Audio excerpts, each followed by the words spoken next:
Yes, yes, yes, yes. What's up, Sacred Hum family? I hope everybody's doing good out there.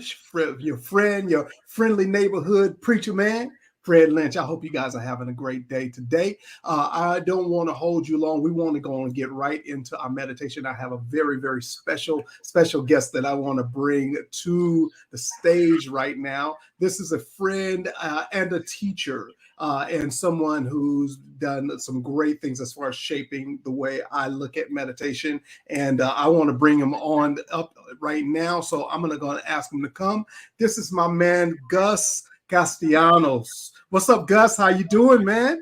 Hey, Fred. Good to see you. It's good to see you too. Thank you. I want to say, introduce you to everyone. One of the things that I definitely want to introduce, and I didn't even do my shameless plug of the album, so I'm gonna throw it in right now before we get started. And that is, where are we at? Not the background. Let me see. Let's go to the overlay. There we go. I'm learning how to get this StreamYard down. But the overlay of Sacred Hum. Sacred Hum is an album that I just did, sacredhum.com, where hip hop meets meditation. And I personally have become a fanboy, if you could call it, of meditation, a serious, just wanting to be more of a better practitioner, how to walk in that and how to do it in my daily life, in my time, my stillness time, my quiet and calm time, so that I can take it back out into that world that is in need of that peace. I wanted to bring you into this meditation that we're going to do today as well, because you had a powerful way of shaping the way that I look at meditation. I was trained by you in a class that we talk about, and we're going to talk about it a little bit later. So I just wanted to throw that Sacred Hum. Anybody can get it all. It's available on all digital platforms. But some of the teaching, a lot of the songs that I did were shaped by some of your teaching, my man. And so let me kind of throw your information up on here so people can see. I see you are Dr. Gus. Now, do you go by Dr. Gus Castellanos? You don't go by that, right? No longer the doctor. It's been years since I practiced medicine. So. Oh, really? But you got that MD on the back of there, man. So I like to call you Doc. I like to call you Teach. And then I just love how you got Gus. I mean, us brothers with those one-syllable names, we have to stick together. It's not like they just, boom, Gus, holla at my man. So tell us a little bit about what you do and your, just what do you do? Yeah, so you could say I do nothing and teach people to do nothing, and that's one way of framing it. But no, kidding aside, I'm a retired neurologist. I practiced neurology and sleep medicine for almost 30 years and retired about 15 years ago. And then I began teaching mindfulness in the form of what's called mindfulness-based stress reduction, specific mindfulness programs, which includes mindfulness meditations as well as just bringing moment-to-moment awareness in any part of your life. So it's more than just simple meditation practices, although they're a big part of the program, as you know. And then I then have modified that basic program that's been around for 40 years and deliver similar programs and different workshops and lectures and such to a variety of things, people, institutions, facilities. For instance, I just got out of prison. I just came back out of the prison mindfulness. Let me make sure I get it right. Yeah, I hold mindfulness sessions at prison for every week. So we adapted this mindfulness program for that. And so, it's a little different. As you know, I do it for teenagers in these summer camps sometimes. So yeah, and that's what I've been doing for the last 12 years. That's my so-called career. Wow, I think that is so cool, just to take this idea of this mindful-based stress reduction. If you could break that down just real quick in just a minute or less, what does that mean and why? I personally feel that is very significant, and I've seen it work in my life, but why would someone be interested in something like that? Yeah, so first of all, it has a lot of research. So sometimes it's easy to punt. There's a lot of research if you're interested in any condition, mental health issue, physical health, or relationships or performance enhancement. So that's my real easy cop out. But what happens here is we learn to be in the present moment in a particular way, with that non-judgmental, friendly, curious investigation of what's happening in this moment, moment to moment, and how that then can be used to see our mind habits, our tendencies that can serve us and the ones that can cause harm, so that we can choose better responses to the situations we arise for the benefit of ourselves and others. And so that's how it lays out. It's not just simply learn to meditate and be quiet and just feel calm and then go to your life. It's to do much more than that. So. Wow. And so when you're able to do that and then take it back into that everyday life, and when things are going fully fast, one of the ways that it looked like for me is when I was a kid, I always wanted to run track and I wanted to play ball, right? And I remember back in the 80s, 70s, and 80s, they used to have these ankle bracelets, those ankle weights that you put on. And I'd practice with those ankle weights, right? And so I'm practicing with those, but when I take them off, and especially in the mind of a 10-year-old, when I took those ankle weights off, now when I jumped, I felt like I was the $6 million man, Gus. I felt like it's like I would literally, if you remember those that are old enough to go back to the $6 million man, I would make the sounds, because I was practicing in a certain structure. And so when I came out of practice and I tried to take it into my game, that practice enhanced my game. And so in the same sense that mindfulness-based stress reduction, walking in that practice and then going back into the real world, I was able, just like you said, to be in the moment, curious, open, not judging, not, immediately shutting people down, or not even personally shutting myself down with my own thoughts, but opening everything up. So thank you so much for that. And then you went from that, and then you said you do the whole inner inmate and what you're doing with it, like you just got out of prison. Now, we got to hear more about that. But let me ask you this. Before we do it, why don't we do this? Let's step into one of the practices that you taught us, that you taught our class, as well as is a part of the MBSR, mindfulness-based stress reduction. And if you could maybe explain what we're going to do with this idea called the body scan. If you can explain some of that, and then we're going to walk right into it. Great. Yeah, thanks. It is a fundamental practice of our classes, and it's been around for many years. Let's put it this way.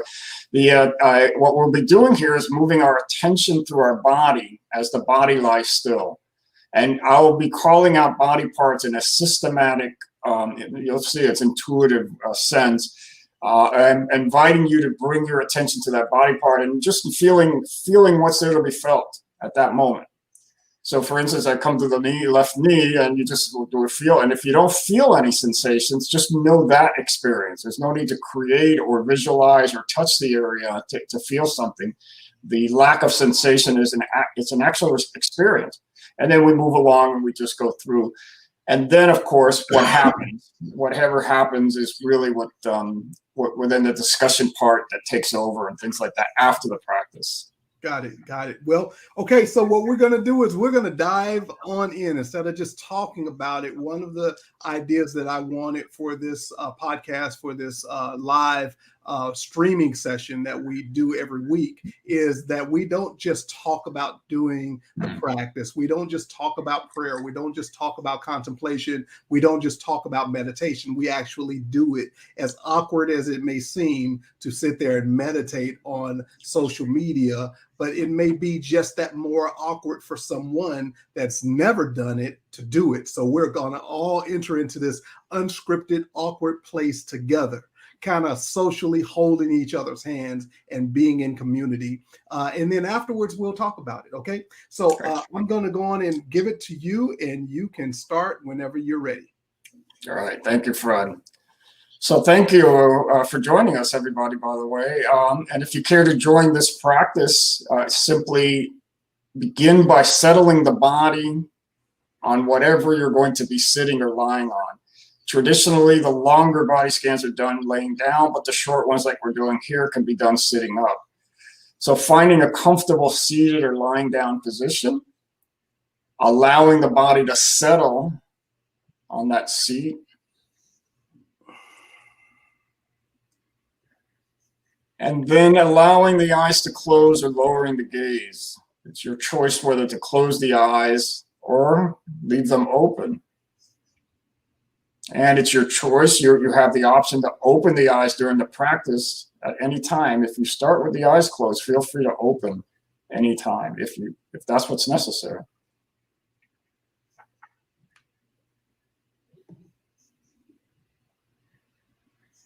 And then noticing the breath moving in and out of your body without doing anything to the breathing. There's no need to deepen it or change it or count it. Just breathing in, knowing the breath coming into the body, breathing out, knowing the breath leaving the body, breath by breath.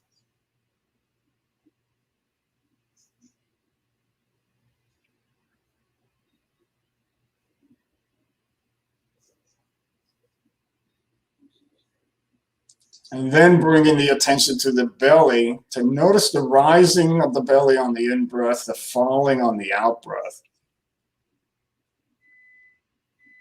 This is how we start the body scan, noticing that sensation we call rising, expansion, stretching of the muscle and skin as you breathe in, and then receding back, contracting as you breathe out.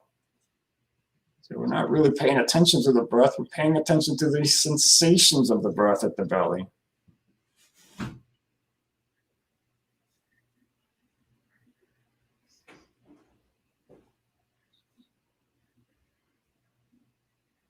And you may notice the mind's tendency to wander away from the practice. It gets distracted by sounds and noises, it gets caught up in a story, gets seduced by some type of emotional situation, gets bored. If that's when that happens, please know that it's common, happens to all of us, and it's not a problem, a bad thing. You're not failing at this. It's just your mind doing its thing. So just noticing when that happens, remembering to come back to the practice.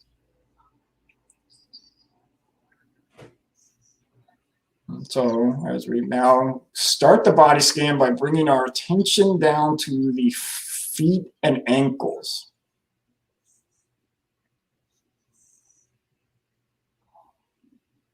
Feeling the toes, all 10 toes, the bottoms and tops of both feet, the heels, the ankles, sensations such as contact with socks,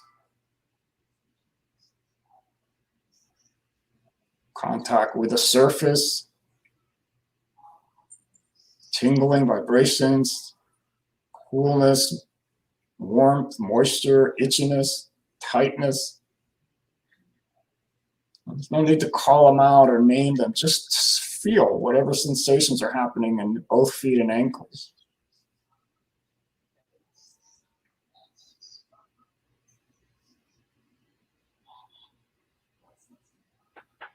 And then from the feet and ankles coming to the lower legs, the calf muscles and the shin bones. What are the sensations? Perhaps contact with clothing or contact with the atmosphere or with whatever you're lying or sitting on.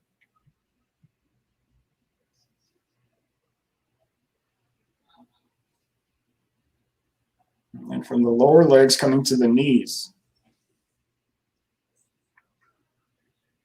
So the kneecaps on top, the bends in the back of the knees, the knee joints, the inside, the outside of the knees. What are the sensations that are here now for you in the knees?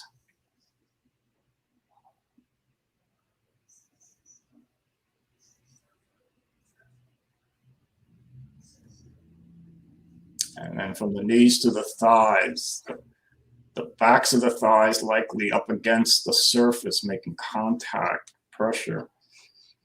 Tops of the thighs, contact with clothing, itchiness, tingling. Noticing the thigh muscles, these big thigh muscles. Are they feeling tight or loose or somewhere in between?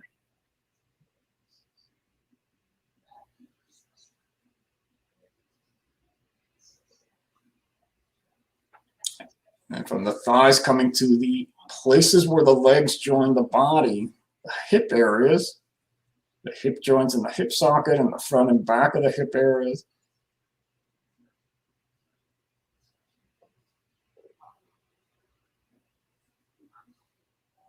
I'm taking a moment, noticing where is the attention? Is it on the hip areas, or is it wandered away into the future or the past? Beginning to fantasize or worry, getting bored, getting sleepy. And again, if it is, it's not a problem. No need to give yourself a hard time. Just gently and firmly return the attention back to the practice now, to the entirety of the legs, from hip down to toes. Feeling all the different sensations happening through the legs.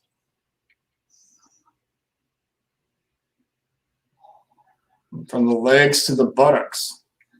So here we have that sense of contact with whatever you're sitting or lying on. And just noticing if that contact is a pressure, a tightness, a warmth, a heat, a tingling, a pulling. No right or wrong as you do this. This is whatever your experience is, whatever you're sensing right now in the buttocks.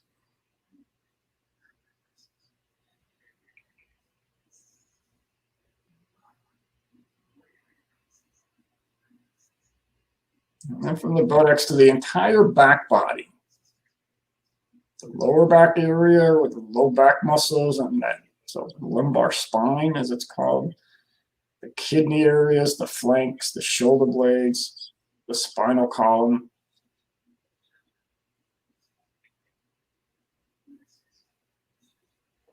The entirety of your back, upper and lower back.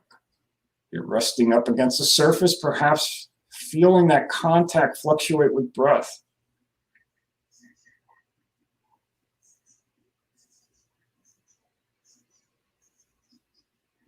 And then coming around to the front side of the body, the front of the belly, front of the chest, and of course is rising and falling with the breath, feeling the skin, the muscles stretching, the rib cage opening as you breathe in, and release as you come back, exhale.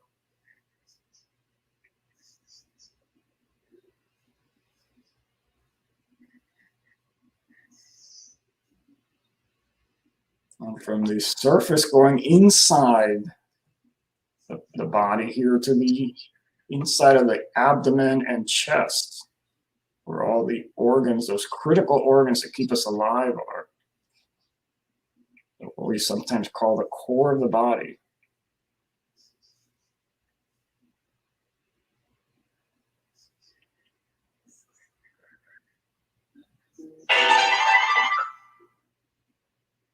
And if there are distractions, you get lost in thought, just note that and come back now, bringing the attention to the hands and fingers. Both hands and all 10 fingers and thumbs. Here you might feel tingling and vibrations, and the fingers may be in contact with the surface or in contact with each other. Throbbing, moisture, warmth, coolness.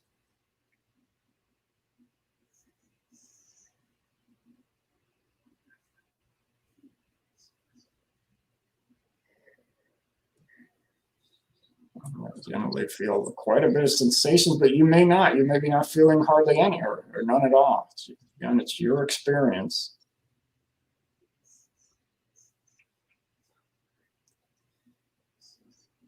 And then from the hands coming to the wrists and the forearms together. A small area is called the wrist with lots of little structures and the entire length of both forearms.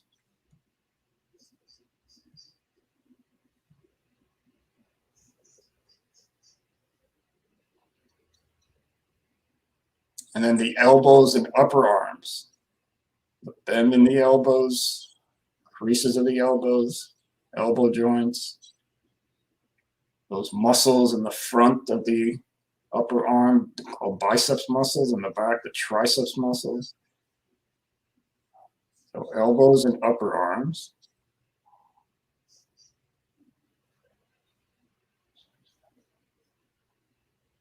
And then to the shoulder areas,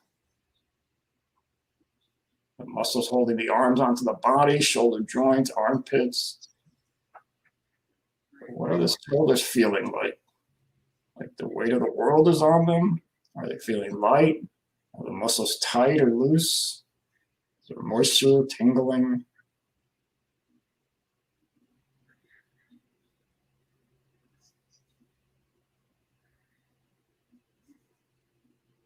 And from the shoulders coming to the neck, the muscles holding the head onto the body, maybe tight or loose, stiff or relaxed. So one side's tight, one side's relaxed.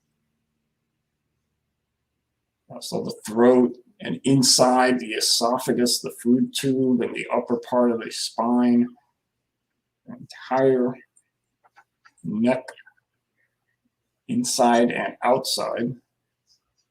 And if you swallow, noticing the sensations of swallowing as you swallow.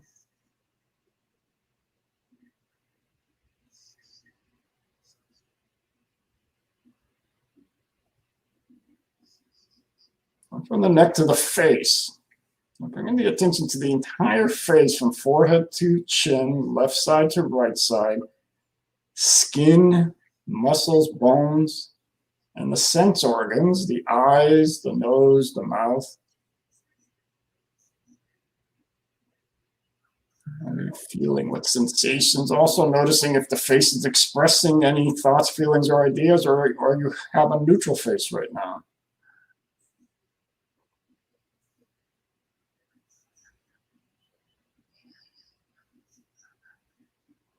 And from the face to the scalp and hair, top of the head, back of the head, sides of the head, scalp and hair.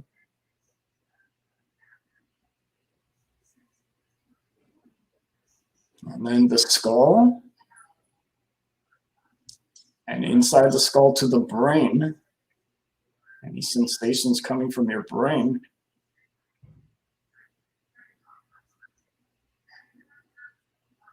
And from the brain, opening the attention to include the entirety of the head, inside and out. And then the entire body from head to toe, side to side, front to back, inside and out. So your attention now includes and surrounds your whole body, allowing the body to be just as it is. As you begin to breathe with the whole body, as we say in our classes, as long as you're breathing, there's more right with you than wrong with you, no matter what's wrong. So abiding in that sense of wholeness and completeness, breathing with your entire body for a few breaths, awake to the experience of being alive in this moment.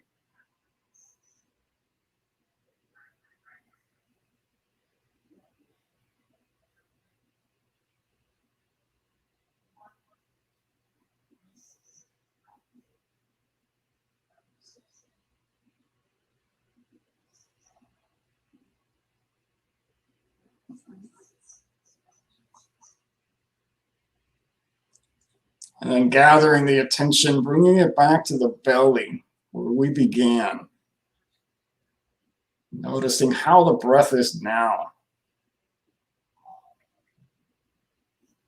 As we come to an end of this short practice, taking a moment to congratulate yourself for the practice. Just being good with whatever it is that happened. And then lifting the gaze, opening the eyes if they've been closed, returning your attention back to your surroundings and then back to the screen. Thank you. Wow. Thank you so much, Gus. I appreciate it, Doc. I think for me personally, when I experienced going through that body scan, just different things happen. And this particularly, and I appreciate how you bring it. It's like it doesn't matter what happened, just notice it, and it's okay. Bring no judgment to it. But this time, especially when we got to the part of breathing, back, after we went through the whole and got to the breathing with the whole body, I almost felt like I was being swept away. I was just just lifted higher. I don't know if anybody, in fact, I like to encourage different people, maybe put in the comment section what you felt. What did you feel? Did you feel like you were falling asleep at a moment? Did you fall asleep? Did you wake back up? Whatever it was. Gus, could you explain to us, why is all of that is just all of it's significant and none of it's, minute? Yeah, so that's great, because this is, I think, a real important part. What we're trying to do here is just be in the present moment with whatever's happening, whether we want it or not, whether it's pleasant or unpleasant. So whatever happens, as long as you're noticing, like the mind has wandered, I'm caught up in a story, I'm half asleep, you're practicing mindfulness. So we're aware, when we're aware that our mind is distracted, or we're multitasking, or we're doing things inappropriately, we have a better chance of responding with some wholesome or healthy or what matters, rather than continuing an automatic pilot. So that's what we're trying to break. So we follow the body along, we notice the mind gets sleepy, and when we notice that, that's a moment of mindfulness, and we come back without judging. There is no need to judge, and that's another thing that happens. We cultivate a positive type attitude by not criticizing ourselves, and it becomes a kinder way of doing these practices. So you get the benefit of that, as well as the benefit of sharpening the focus, as well as the benefit of knowing how the mind can pull you in different directions, and how you can pause before reacting. So.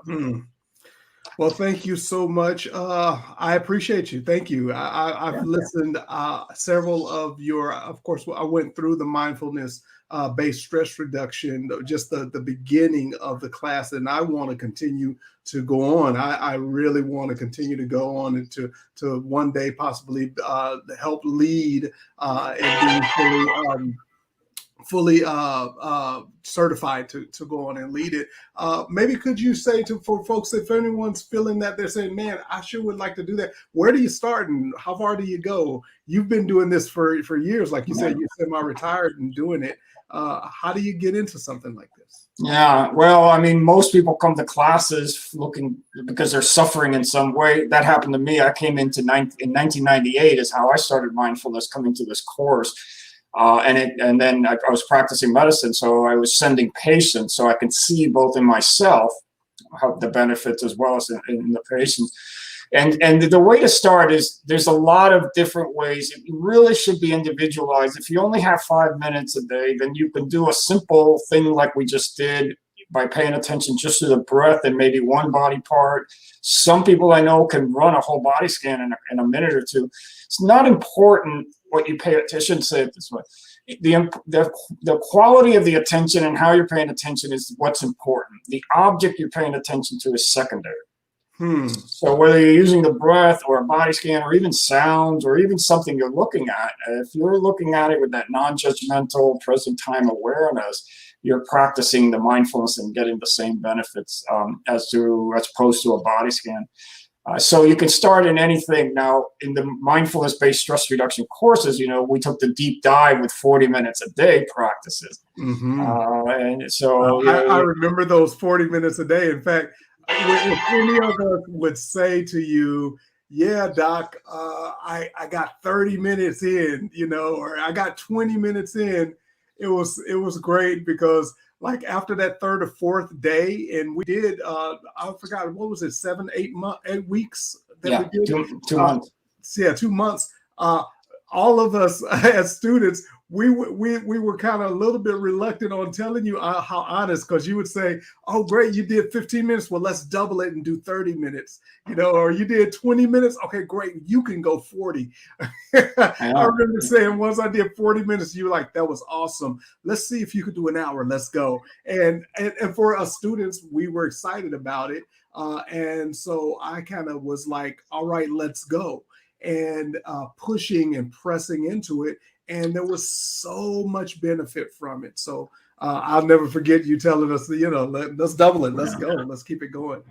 Great. Yeah, the practices are 40 minutes, and people would say, why not 30? Why not 20? We say, well, 30 minutes is a sitcom, and you can sit through those. So, we extend it out. And like you're saying, there's something that you can learn with those extra minutes.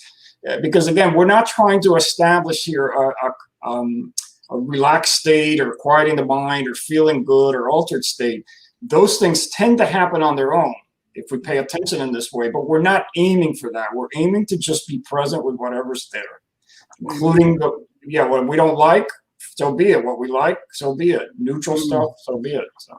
I think I've heard from you more than anyone, moment to moment, being in the moment, moment to moment, being in the moment. And so it was so good. In fact, when I did in the song, in the album, Sacred Hum, I did a song that I called Hold That Thought. Yeah. And I got that, built that off of you, just us doing that body scan like that. And it was so encouraging to me that I thought I would love to pass this on to others and just to see how to focus on one piece or one idea and just hold it, even in the point of recognizing I'm letting the thought go, that's still coming back to the moment, or I've let the thought go, come back to the moment. And that's great. That's great. Let me ask you this, with what you're doing now, your website that we can go to, how can we get in touch with you? Let us know about your website and what you're doing. Yeah, the easiest thing is go to my website. And my website's very bland in the sense that it's really set up just to alert everybody of my upcoming classes and sessions and things like that. And there's a contact form in there. So you find that contact and you can reach out to me. I love feedback. This is all I do. And believe it or not, I don't work anywhere near as hard as I did when I was working with practicing medicine. So please, like, you're available. I'm available 24/7. Yes, you are. I need the comments. I need the feedback. It makes me a better teacher. And also on my website are all my practice recordings that are up there for free. Anybody can listen to them or download them, whatever you like. A whole series. So won't you give us the website? Yeah, it's called innerinmate.com. innerinmate.com. Now, could you explain to us, you said you just got out of jail, and so of course you're playing with that inmate in the inner. How are there different ways that you play with that whole idea and that word, innerinmate.com? Well, the inner inmate came around because I was upset one day and somebody said, you should get in touch with your inner child. And I just freaked. I was already upset enough. And I said, inner child, because I thought that was so goofy and new agey, I'm a fan of science. It says, inner child. Get in contact with that little, you know what? He's the one that got me in all this damn trouble. And so the guy turned around and said to me, well, get in touch with your inner inmate then. And so then I said, oh, okay. Yeah, that one. Let me go find that rascal. Right. He's done some things in my life too, huh? Yeah. So that was easier to go. And then, of course, I've been doing the prison work for 10 years. And it's one of the more rewarding, if not the most rewarding things I do. We call our group Arrested Development. And we keep every week. Yeah. I love it. Arrested Development. Now I'm sure you know that's a old school rap group as well. The rap group a couple of their albums. Yeah. Yeah. Speech was still is. He's still doing stuff. He's doing it independent, which I think is best because his stuff is so good and rich in content that it may not be as cool for mainstream, but it sure is needed in this world. Speaking of things being needed in this world, one other thing that you've done and that you do in the summers that blesses me so much is that you take students that are from the inner city and you take them on meditation retreats. And I was, why don't you tell us a little bit about that? And then I'm a small part of that actually, and it's almost like they take us on the retreat. So this camp is set up to do all those so-called STEM things: science, technology, education. I forgot the math, and also art. And a big part of it is connecting with nature. So many of these people haven't been out. So we go to these beautiful. It's called the Patch of Heavens. So you can imagine what it's like down here. And there's beekeeping, bees, bats, and butterflies, as well as the plants. So they do that. And so there's a lot of social awareness, a lot of ecological awareness, as well as the science stuff. And they put mindfulness in as a big part of it. So once a week, I do the mindfulness with them. But the rest of the week, after the second week of the 7-week camp, their kids are teaching themselves and teaching the staff, and even coming home and telling their parents, Mom, take a breath, calm down. So cool. Well, I was really blessed when I offered to throw, share the Hold That Thought with you. And you said that Yeah. some of the kids were digging the track as well as the flow and the way it goes. And it was a really good point that you said that one of your staff members said, man, this is a good track. I just wish it was longer because the Hold That Thought is only a 6-minute track. And I was like, I know. In fact, when I said it, I jokingly say it like this: it's like that first hit of crack, man. That just give it to them free. Just you get them hits, and once you feel what it's like, then you want more. That's my hope, is that with the Hold That Thought track, is that it's 6 minutes, but it's a good way for someone to get into the idea of what a body scan is.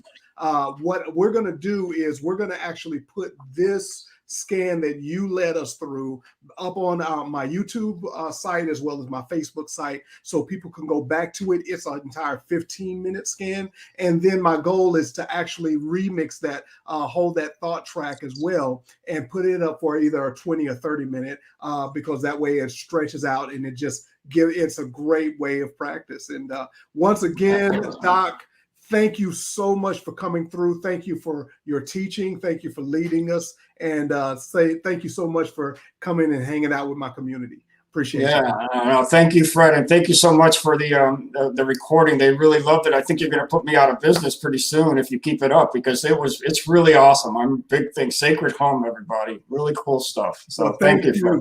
Thank you, man. Well, I appreciate you. Much love. Thank you, guys. Well, guys, thank you once again for coming out and hanging out. Quick 30, 35 minutes. Hope you guys have a wonderful week. Take this into your week. Take the piece that you just developed and gained and garnered and use that to make this world a better place.